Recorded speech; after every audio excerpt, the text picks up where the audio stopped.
इसमें एक्सेप्टेबिलिटी की बात जो होती है, एक्सेप्टेबिलिटी आउट ऑफ अंडरस्टैंडिंग आनी चाहिए, या इसमें एक अपने मन को सजेशन भी दिया जा सकता है कि हम इस सिचुएशन को एक्सेप्ट करें।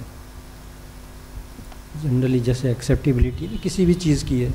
देखिए बिल्कुल, जो आप पूछ रहे हैं एक्सेप्टेंस मजबूरी में हो या अंडरस्टैंडिंग में हो, तो इस पे मैंने हमेशा कहा है कि व्यक्ति के पास यूं तो कोई विकल्प नहीं है।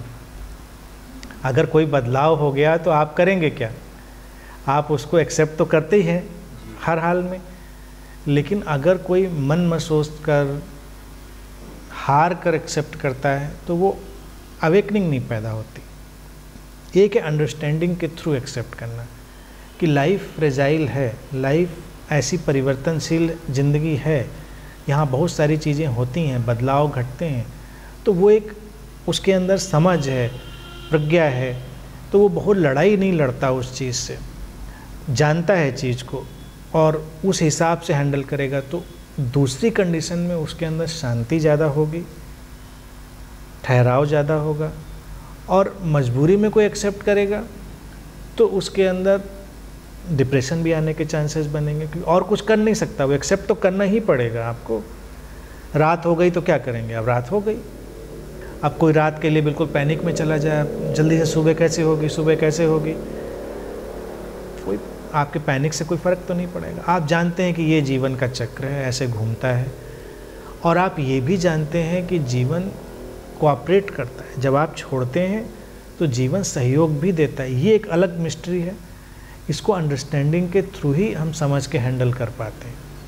अब जैसे देखिए, अभी परमवीर जी ने जो अपनी बात बताई कि इनके आने जाने की अनसर्टेनिटी थी, ये आना चाहते थे, रुकना चाहते थे, इनको मौका भी मिलता है, परिस्थितियाँ बन जाती हैं, तो अस्तित्व कोऑपरेट कर रहा है, लाइफ कोऑपरेट कर रही है आपको अलग तरह से, आपने एक्सेप्ट कर लिया।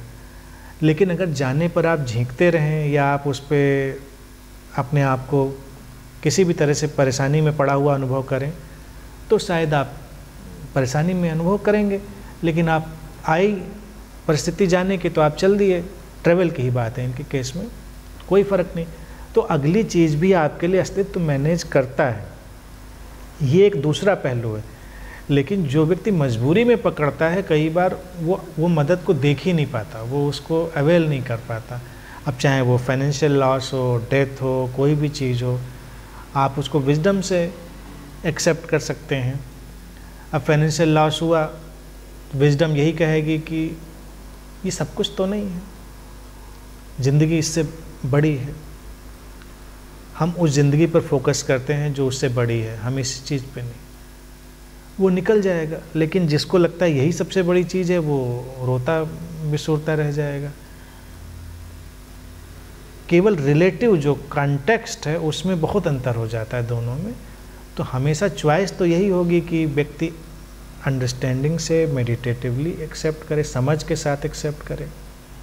बीमारी हो गई आपको, मान लीजिए कोई भी हो सकता है, वो आप हम कोई भी हो सकता है। तो अगर हम स्यूडो रिलीजन में भी हैं तो स्यूडो रिलीजन कहता है आप तो बड़े धार्मिक व्यक्ति हैं, ध्यानी व्यक्ति, आपको बीमारी नहीं होनी चाहिए।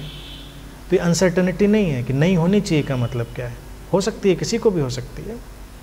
हुई तो उसको हमने शांति से हैंडल किया, जैसे भी हैंडल करने की क्षमता थी उस हिसाब से, तो हो सकता है उसकी हीलिंग भी मिरेकुलस हो, दोनों बातें हो सकती हैं। और एक हुई हमको और हम पैनिक में मुझे क्यों हुई, मुझे ही क्यों हुई, मेरे पुराने कर्म, पुराने पाप, कुछ तमाम, फिर तो व्यक्ति उठा कर लाता है, उस पर पूरी थ्योरी आ जाती है। तो इसने अनसर्टेनिटी के बजाय उसको सर्टन बनाने का इंतजाम कर रहा है, यानी कि आपको बीमारी हो उसका वजह होनी चाहिए। वो सर्टन चीज़ है ना कि आपने पाप किया था इसलिए बीमारी होनी चाहिए, या का आपने कोई कर्म किया था, जो पुराने रिलीजन वाले लोग जवाब देते हैं हर चीज़ का। आप कहते हैं कुछ नहीं, ये रैंडम है, यूँ ही हो सकती है, अनसर्टन है, अनिश्चित है, कोई बात नहीं। लेकिन आई तो हम उसको देखेंगे, उसको सॉल्व करेंगे, उस चीज़ से हम भागते नहीं हैं। तो इस व्यक्ति के अंदर हीलिंग भी मैं समझता हूँ मिरेकुलस हो सकती है। कोई भी लाइफ की फील्ड होगी, जब उसको वो फेस करेगा तो उसके अंदर मिरेकुलस चेंजेज हो सकते हैं। तो एक साधक के लिए तो यही उचित है।